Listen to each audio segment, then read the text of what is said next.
You know, some objects become famous for their beauty, others for their history. But then there are the ones that could famous for something much, much darker. Today we're going to investigate one of history's most feared artifacts, the Basano Vase.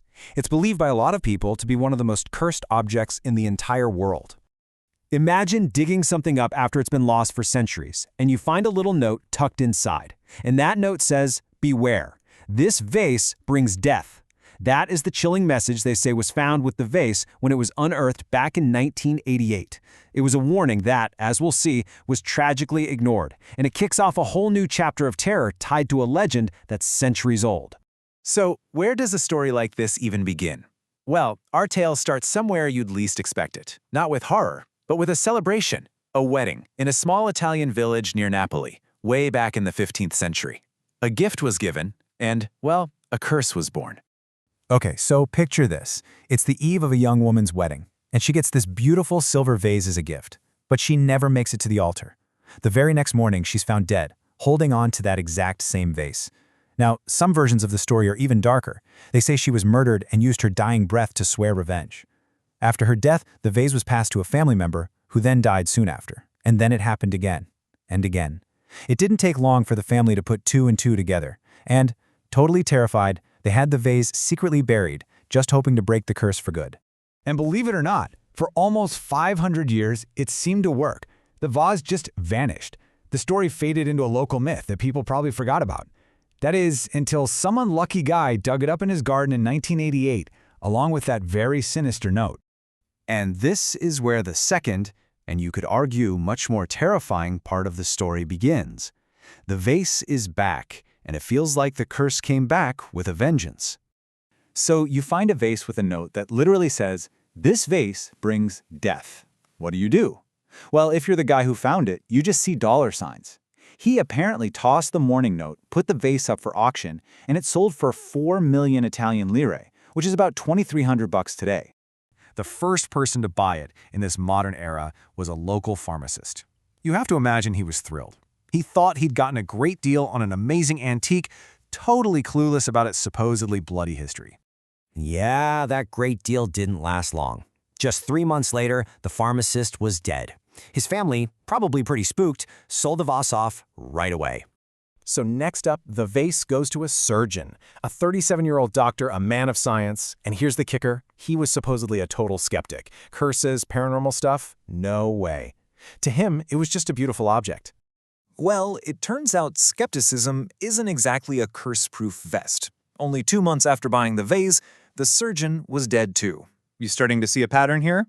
So who in their right mind would buy it next? An archaeologist. I mean, of all people, you'd think an expert in ancient artifacts might be a little wary, but nope. He snapped it up, even with its growing reputation for, death. And no surprise here, same story, different owner. Within 3 months, the archaeologist was also dead, this time from what was only described as a mysterious infection. And after that, nobody wanted to even touch the vase, let alone buy it. The archaeologist's family was so desperate, they didn't even try to sell it. They just threw it out of a window. It almost hit a cop on the street, who then fined them for littering. But the family just paid the fine and told him, "Keep it, we don't want it back." The officer then tried to give it to a few museums, but the story had gotten around, and none of them would take it. So finally, the vase was reportedly sealed inside a lead box and buried again in some secret sacred spot where, supposedly, it still is today. And that could be the end of the story. A terrifying cursed object now hopefully locked away forever. But what if the real mystery isn't where the vase is? What if the real mystery is whether it ever existed in the first place? This is where we gotta put on our detective hats, because things get really interesting. Because the second you start to really poke at this story, you realize it's a total paradox. It's a story packed with all these specific, horrible events, but it's strangely empty of any specific verifiable details. Okay, let's break this down. The story lists victims by their jobs, a pharmacist, a surgeon, an archaeologist. But there are no actual names, no death certificates, no official records of any kind. It says it happened in a town near Napoli, but never which one. The auction house, the museums, all completely unnamed. And get this, the vase itself is made of silver. In pretty much all folklore, silver is what you use to fight evil, like werewolves, not to carry a curse. And the idea that museums would refuse it. Come on, museums all over the world proudly display cursed objects. So, if the facts of the story are this shaky, how did it get so popular? How did it become so powerful? Well, the answer might not have anything to do with the vase at all. It might be all in our heads. The legend's real power might just be psychological. It's a well-known phenomenon called the power of suggestion.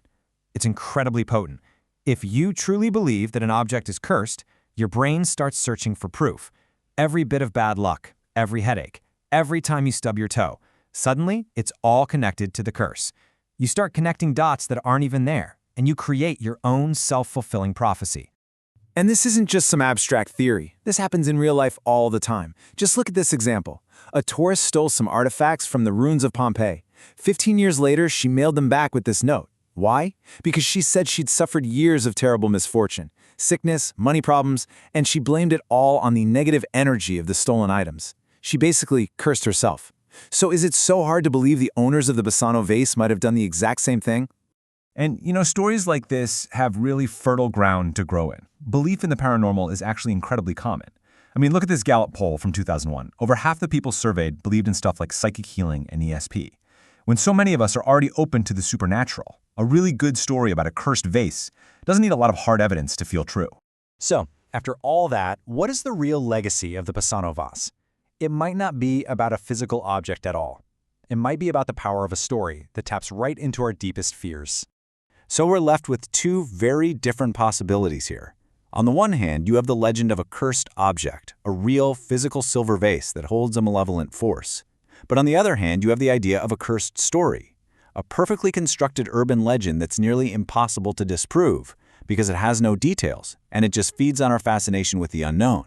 And that really leaves us with one final question to think about. Which is truly more powerful? Which one is harder to get rid of? An actual cursed object that you can seal in a lead box and bury in the ground?